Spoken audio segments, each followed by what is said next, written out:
বাংলায় একটি প্রবাদ আছে, পরিশ্রমী সৌভাগ্যের চাবিকাঠি। আসলেই কি কথাটা সত্য? তাহলে কি সকল সফল ব্যক্তিরাই কঠোর পরিশ্রমী, নাকি রয়েছে অন্য কোনো রহস্য? আসুন জেনে নেই সকল সফল ব্যক্তির সফলতার রহস্য। তার আগে যারা এখনও আমার চ্যানেলটিকে সাবস্ক্রাইব করেননি, অবশ্যই চ্যানেলটিকে সাবস্ক্রাইব করবেন এবং এরকম আরও ভিডিও সবার আগে পেতে পাশে থাকা বেল আইকনটি অন করে দিবেন।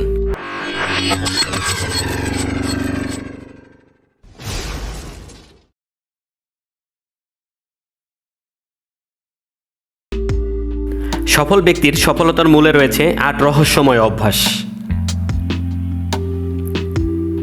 আমরা সবাই জানি কঠোর পরিশ্রম আর সত্যিকারের সাফল্যের মধ্যে বড় একটা পার্থক্য রয়েছে। শুধু ঘাম ঝরালেই সফলতা আসে না, মূল কথা হলো আপনি কিভাবে আপনার প্রচেষ্টা কাজে লাগাচ্ছেন। কঠোর পরিশ্রমীরা দিনের পর দিন পরিশ্রম করেও অনেক সময় তেমন অগ্রগতি দেখতে পান না, আর উচ্চ সফলতা অর্জনকারীরা বুদ্ধিমত্তার সঙ্গে কাজ করে লক্ষ্য অর্জন করেন। তাহলে তাদের মধ্যে মূল পার্থক্য কি? উত্তরটা লুকিয়ে আছে কিছু নির্দিষ্ট অভ্যাসে। চলুন জেনে নেওয়া যাক সেই ৮টি অভ্যাস যা আপনাকে উচ্চ সফলতা অর্জনকারীদের কাতারে নিয়ে যেতে পারে। ১. উচ্চ সফলতা অর্জনকারীরা গুণগত মানকে প্রাধান্য দেন, পরিমাণ নয়। অনেকেই মনে করেন দিনের পর দিন দীর্ঘ সময় ধরে কাজ করলেই সাফল্য আসবে। এটা শুধু কঠোর পরিশ্রমীদের মানসিকতা। সত্যিকারের সফলরা সময়ের চেয়ে অর্জনের দিকে বেশি মনোযোগ দেন। তারা এমন কাজকে অগ্রাধিকার দেন যা বেশি ফলপ্রসূ হবে এবং অপ্রয়োজনীয় কাজ এড়িয়ে চলেন। মূল কথা, তারা বেশি কাজ করেন না, বুদ্ধিমানের মতো কাজ করেন। তাই যদি আপনি কঠোর পরিশ্রমী থেকে উচ্চ সফলতা অর্জনকারীতে রূপান্তরিত হতে চান, তবে কাজের গুণগত মানকে গুরুত্ব দিন।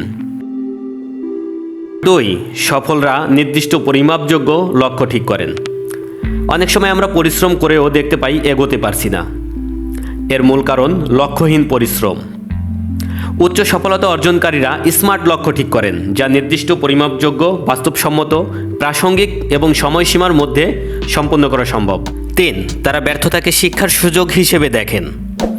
সফল মানুষরা ব্যর্থতা থেকে ভয় পান না, বরং সেটাকে শেখার সুযোগ হিসেবে নেন। উচ্চ সফলতা অর্জনকারীরা ব্যর্থতাকে শেষ পথ হিসেবে না দেখে সেটাকে পরবর্তী সাফল্যের সিঁড়ি হিসেবে ব্যবহার করেন। তাই ব্যর্থতাকে ভয় না পেয়ে তা থেকে কী শেখা যায় সেটার উপর গুরুত্ব দিন। ৪. তারা নিজের শারীরিক ও মানসিক সুস্থতাকে গুরুত্ব দেন। অনেকেই মনে করেন সফল হতে হলে শরীর মন উজাড় করে কাজ করতে হবে, কিন্তু দীর্ঘমেয়াদে সফল হতে হলে শারীরিক ও মানসিক সুস্থতা অত্যন্ত জরুরি।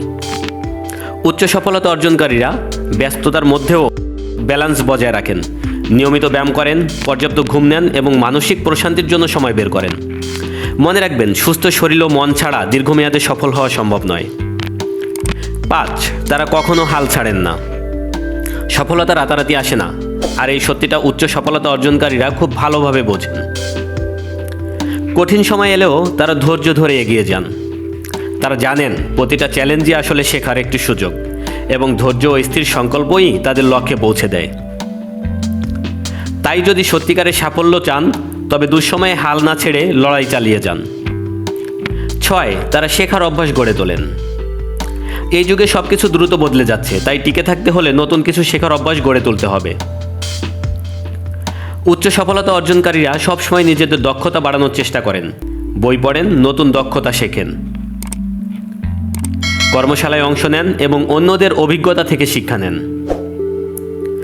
জ্ঞান অর্জন কখনো থামিয়ে রাখবেন না, কারণ শেখাই আপনাকে সামনে এগিয়ে নিয়ে যাবে। ৭. তারা কৃতজ্ঞতা প্রকাশ করেন। সফল ব্যক্তিরা শুধু ভবিষ্যৎ নিয়ে ভাবেন না, তারা যা অর্জন করেছেন তার জন্য কৃতজ্ঞ থাকেন। কৃতজ্ঞতা প্রকাশ করলে ইতিবাচক মানসিকতা তৈরি হয়, যা আরও ভালো কাজ করতে অনুপ্রাণিত করে।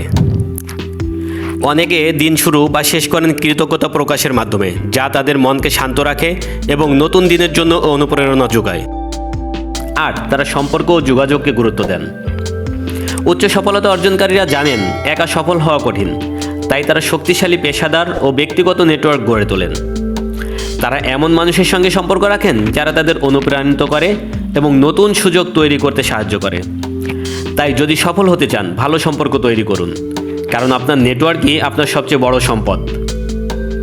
সফলতার পথ সবার জন্য ভিন্ন হতে পারে, কিন্তু উচ্চ সফলতা অর্জনকারীদের মধ্যে কিছু অভ্যাসের মিল দেখা যায়। সঠিক লক্ষ্য নির্ধারণ করা, শেখার মানসিকতা বজায় রাখা, ব্যর্থতা থেকে শিক্ষা নেওয়া, এ সবই তাদের এগিয়ে রাখে। মনে রাখবেন, শুধু কঠোর পরিশ্রম করলেই হবে না, বুদ্ধিমত্তার সঙ্গে কাজ করতে হবে। তাই আপনার অভ্যাসে পরিবর্তন আনুন, কারণ সত্যিকারের সাফল্য নির্ভর করে আপনি কেমন কাজ করছেন, কেবল কতটা পরিশ্রম করছেন তার উপর নয়। ধন্যবাদ।